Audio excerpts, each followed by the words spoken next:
bienvenue et bonjour à tous pour un nouvel épisode de Pourquoi Padre. Nous avons aujourd'hui une question d'André. Je voudrais savoir ce que symbolise le lavement des mains et le versement de l'eau dans le calice au moment de l'offertoire. Cher André, merci pour cette question liturgique.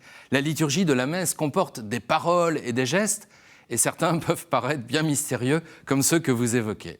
Alors d'abord, dans l'ordre chronologique, le versement de l'eau dans le calice.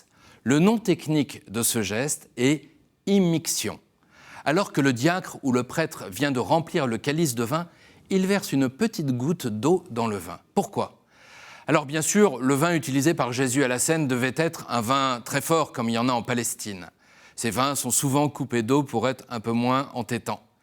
Mais cet ajout d'eau dont Saint Justin parle déjà au IIe siècle a surtout une valeur symbolique. Le vin va devenir le sang du Christ et l'eau qui y est adjointe représente le peuple de Dieu. Je me souviens d'un vieux prêtre de mon diocèse expliquant ce geste à des enfants. Il avait trempé son doigt dans un verre et avait fait pendre une grosse goutte de son doigt en regardant à travers elle les enfants. Et hop, il avait jeté cette goutte dans le calice. On ne pouvait mieux dire ce qu'est ce geste. L'eau et le vin se mêlent dans le calice de telle manière que dans ce mélange, ils ne peuvent plus être séparés l'un de l'autre. L'Église est totalement unie au sacrifice de Jésus. La messe, c'est le sacrifice de toute l'Église. Et cette petite goutte dans le calice, c'est nous. Ainsi, nous sommes unis à la divinité de celui qui a pris notre humanité, et cela pour toujours, éternellement. Le deuxième geste que vous évoquez, André, porte un drôle de nom. C'est le lavabo.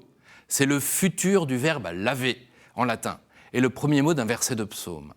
Dans les premiers siècles de l'Église, au moment de l'offertoire, les fidèles apportaient à l'autel des offrandes de toutes sortes, des fruits, des légumes, des poules, du pain, du vin, de l'huile, des étoffes. Le prêtre les accueillait et prélevait ce qu'il fallait pour la célébration de la messe, c'est-à-dire le pain et le vin, et le reste était destiné aux pauvres de la communauté.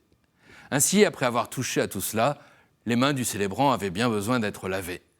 Mais il y a aussi ici un sens beaucoup plus spirituel. Au moment où il va offrir le sacrifice eucharistique, le prêtre demande à Dieu lui-même de le purifier. « Lave-moi de mes fautes, Seigneur, purifie-moi de mon péché. » C'est pour ça que le prêtre, avant de commencer la prière eucharistique, se lave les mains sur le côté de l'autel avec un peu d'eau dans un bassin et un linge apporté par un enfant de chœur, et prononce ces paroles. Ce geste, qui remonte au temps biblique, évoque le besoin de purification avant de présenter à Dieu un sacrifice. Les paroles dites par le prêtre à voix basse sont tirées du psaume 50 et indiquent que nous devons être purs de tout péché. Ce sont nos mains qui agissent. Laver nos mains, ce n'est rien d'autre que de purifier nos actions, comme l'écrit saint Cyprien. Seul le prêtre accomplit ce geste, mais en le voyant, chacun peut aussi demander à Dieu cette purification nécessaire avant de pouvoir communier. Merci pour cette double question, André.